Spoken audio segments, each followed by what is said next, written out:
Olá, pessoal! Sejam todos bem-vindos a mais uma aula de Física. Eu sou o professor Michael Maciel e essa é a nossa aula de número 5.2. É aquela aula de revisão dos conteúdos. Você que assistiu a aula passada, né, viu os conceitos e conseguiu entender, então você vai confirmar esses conceitos. Ou se você aprendeu, mas ficou com algumas dúvidas, é aquela aula de revisão, né, para consolidar melhor o conhecimento. Sobre a aula passada, né, e dando continuidade aqui na revisão, falávamos sobre movimento, tá? Então a física ela é uma ciência da natureza, é uma ciência experimental e ela tem um olhar inicial, né, especial sobre movimento, porque na natureza muita coisa se move, né? Muita coisa se move. Agora parando para pensar, nem todo movimento vai ser igual. A gente consegue classificar vários tipos de movimento, certo? Dentro da natureza, nenhum movimento vai ser igual ao outro, então às vezes você está lá na varanda da sua casa, observou, caiu uma manga lá, né? Caiu uma manga. Aquele movimento vai ser de um tipo, de repente você está observando a corrida de uma galinha vai ser de um outro tipo de movimento, certo? Eu estou remando lá no barco, é um outro tipo de movimento. Então assim, em física estudamos movimentos e existe uma classificação para cada tipo, né? E nessa nossa aula em particular, o nosso interesse é no movimento retilíneo e uniforme, tudo bem? Vamos lá, manda aqui para mim. Olha só, uma aula de revisão. Falávamos o quê? Distância, velocidade e tempo. Essas três grandezas estão muito bem relacionadas, né? Porque velocidade vai ser uma relação do quanto que você anda, né, dividido pelo tempo. Tem uma relação entre elas. Se você faz uma caminhada mais rápida com uma velocidade maior, você vai chegar em menos tempo. Então existe uma relação daquela distância com o tempo a percorrer essa distância e a velocidade com que você faz esse processo, tá? Os três estão conectados. Nesse caso, eu posso dizer o seguinte, eu posso escrever, né, como sendo assim, a distância percorrida vai ser matematicamente igual à sua velocidade média multiplicado pelo seu intervalo de tempo, tá? Então pega essa equação aí, ó, você já deve ter anotado da outra aula, né? Mas caso não tenha anotado, agora é a chance, né? Agora é a chance. Então toma nota aqui, ó, tome nota. Distância percorrida é velocidade multiplicada pelo intervalo de tempo. Lembrando que para o movimento retilíneo e uniforme, essa velocidade é constante, tá? Ela não muda, não é uma velocidade que está aumentando, diminuindo, não. Ela tem que ser o mesmo valor constante, tá? Então, movimento retilíneo uniforme, velocidade constante. Trajetória retilínea, tá? Trajetória retilínea, não é um movimento em que o corpo possa subir, descer, ir para a direita, para a esquerda, não. Ele tem que se mover em linha reta. Continuando aqui, ó. Vamos ter essa equação agora de uma outra forma, em que a sua função horária do movimento, né, ou a função horária da posição, vai ser o seguinte, a sua posição final, a sua posição inicial, mais a sua velocidade média multiplicada pelo tempo, tá? Tem que ter um pouco de atenção aí nas unidades, né? Se for metro, posições em metro, final inicial em metro, velocidade em metros por segundo e tempo em segundos. Ou, dependendo da questão, você pode trabalhar em quilômetros, ó, quilômetro por hora e aqui horas, tá? Então vai depender das unidades que você vem trabalhando. Continuando aqui, para essa equação, lembre-se que você vai ter a distância final, você vai ter a sua distância inicial, terá a sua velocidade média, ó, e terá o seu tempo. Então cada um deles tem aí um significado. Lembrando que na prática e no dia a dia, na prática do dia a dia, dentro do trânsito na cidade, no trânsito urbano, raramente nós conseguimos realizar um movimento retilíneo e uniforme. Por quê? Você acelerou o carro, né? Ele saiu do repouso, acelerou o carro. Naquele ato de aceleração, a velocidade está aumentando. Então ali não é velocidade retilínea uniforme, movimento retilíneo uniforme. A velocidade está aumentando. Aí o cara está embalado no movimento. De repente o carro da frente reduziu a velocidade. Então para não bater, você pisou no freio, o carro desacelerou. Então assim, no nosso dia a dia, a gente está muito mais acostumado com aumentar a velocidade e abaixar a velocidade. A menos que você faça uma viagem ou você vá fazer um deslocamento num trecho maior, aí você consegue manter o quê? A velocidade constante. Salvo exceções, estamos muito mais acostumados com variações de velocidade. Tudo bem, pessoal? Agora, olha só, eu vou dar um tempinho, tá? Para você fazer as questões, né? E daqui a pouquinho a gente volta.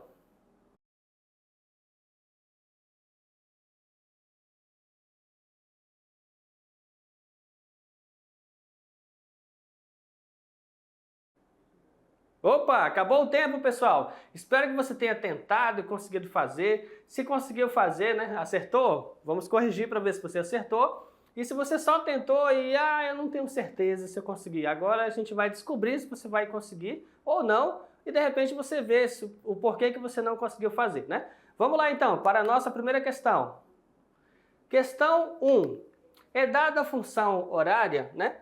Essa função horária vai ser o quê? Posição final, igual a 20, que é a posição inicial, menos 4, que é a velocidade média, multiplicada pelo tempo, tá? E ele está dizendo aqui o seguinte, que está em quilômetros, né? Ele está dizendo que aqui nessa equação, o tempo, ele está sendo medido em horas e que a distância está sendo medida em quilômetros. Ok.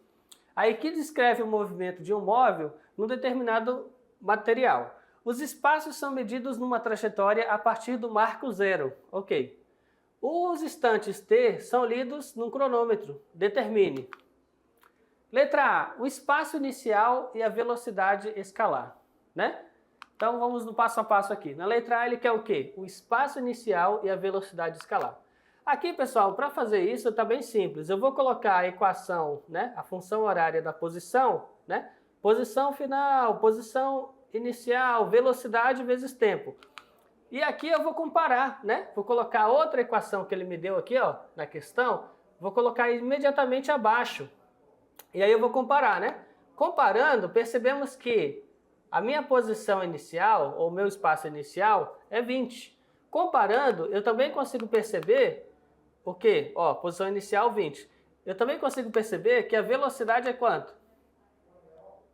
Vai ser quanto? Menos 4, né? Fazendo uma comparação aqui, ó, eu percebo que a minha velocidade é o quê?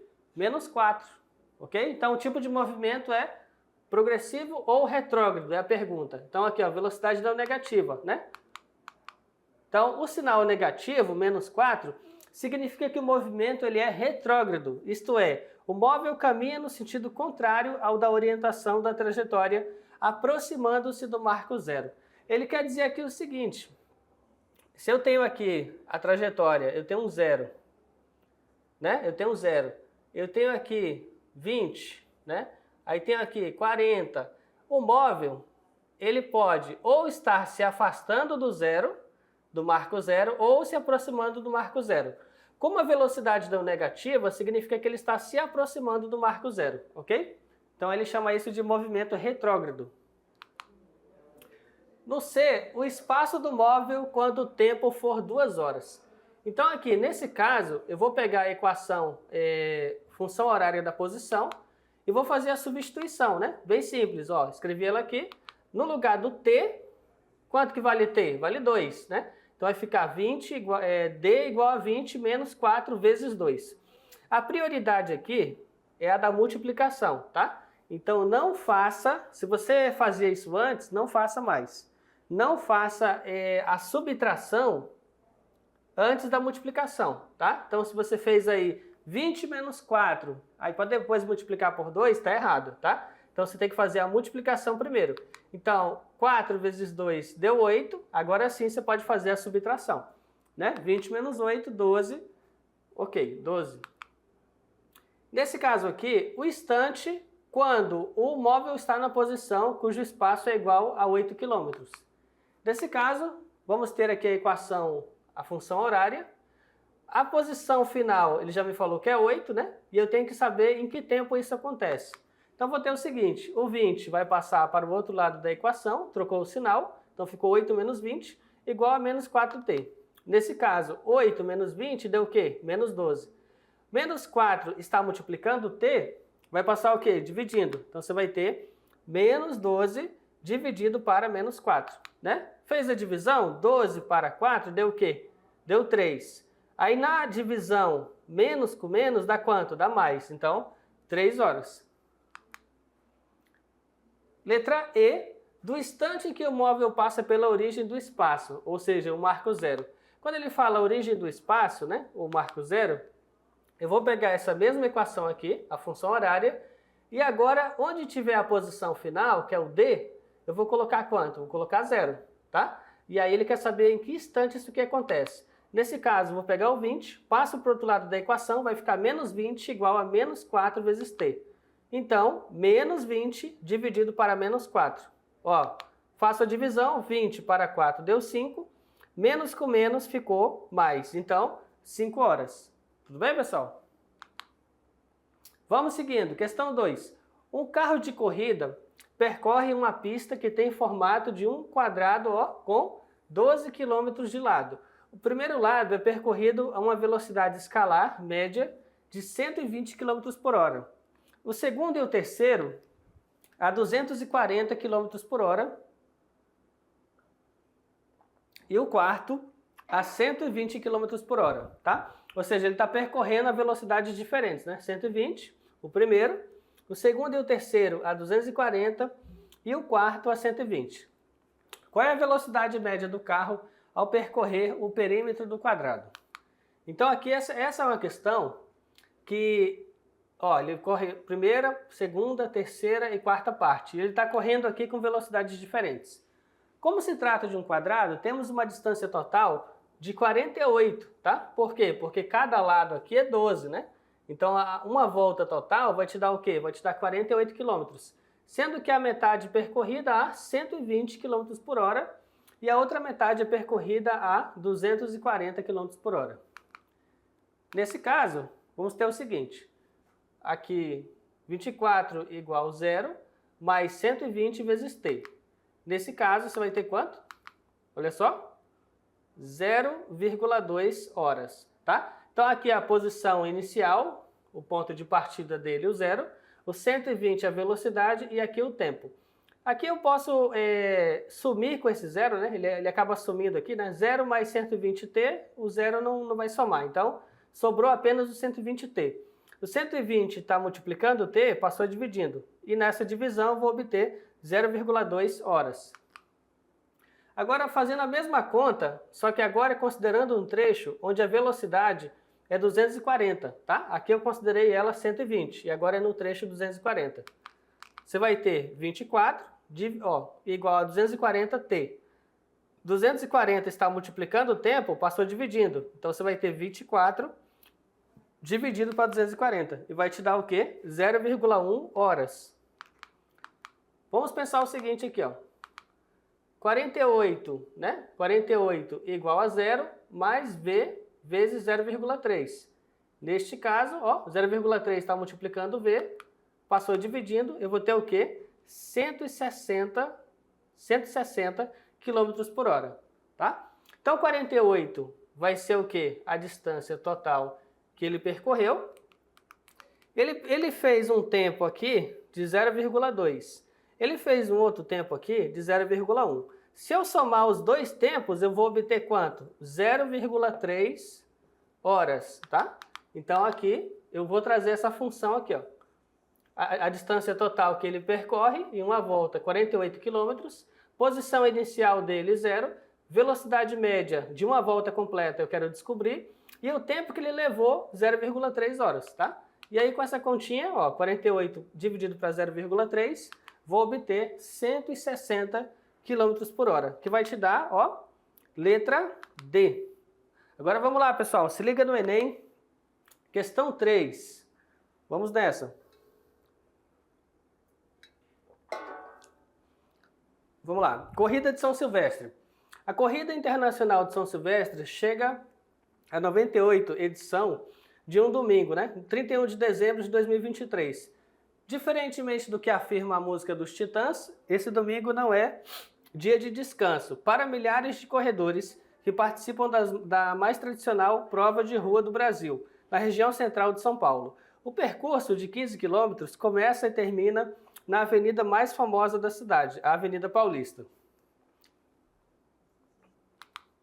Juliana pratica corridas e consegue correr 5 quilômetros em meia hora.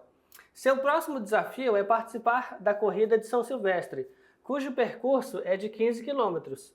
Como é uma distância maior do que a que está acostumado a correr, o seu instrutor orientou que diminuísse a sua velocidade média habitual em 40% durante a nova prova. Se seguir a orientação do seu instrutor, Juliana completará a corrida de São Silvestre em... Então essa é uma questão interessante, né? Porque você vai ter que analisar aqui, ó, a distância que ela percorreu, né? 5 km e meia hora é a distância que ela é acostumada. Ela vai ter uma distância maior na outra corrida de São Silvestre, mas essa velocidade que você encontrou aqui, ela vai ter que ser descontada da porcentagem que foi orientada, né? Para só assim fazer um cálculo e descobrir o tempo que ela vai levar para fazer os 15 quilômetros. Vamos nessa. Sabemos que na corrida de São Silvestre, Juliana deverá diminuir sua velocidade média em 40%. Então, o primeiro cálculo será para descobrir essa velocidade. Vamos ter aqui, ó, as equações a trabalhar. Vamos ter aqui, Juliana corre 5 km e meia hora. Então, nesse caso, a velocidade média dela vai ser velocidade média igual distância percorrida pelo tempo. Velocidade média é igual a 5 km, meia hora, ó, meia hora, eu vou escrever assim, ó, 0,5 hora, tá? Então, 5 dividido para meio, que é 0,5, eu vou obter o quê? 10 km por hora. Então, essa é a velocidade média dela quando ela correu lá os 5 km. Ela está acostumada a correr isso, 10 km por hora, tá? Aí, como 40% de 10 km por hora é 4 km por hora, temos que a sua velocidade vai ser o quê? 6 km por hora, tá? Então, nesse ponto aqui, vamos lá, vamos fazer uma reflexão aqui. Vamos fazer uma breve reflexão aqui. Ela, Juliana, fez em meia hora, né? 5 km e meia hora. Então, ela é acostumada a correr 10 km por hora. É o ritmo dela, 10 km por hora. Como ela vai ter que correr a corrida de São Silvestre, que são 15, o instrutor dela falou assim, Juliana, não dá certo você correr nesse mesmo ritmo os 15 quilômetros. Aí ela, mas por que não? Não, porque pode ser que o seu corpo não aguente, você pode ficar muito cansada, não conseguir completar a corrida. Então ele pensou assim, para que você consiga fazer a corrida até o final, eu te oriento a correr mais devagar. Entendeu?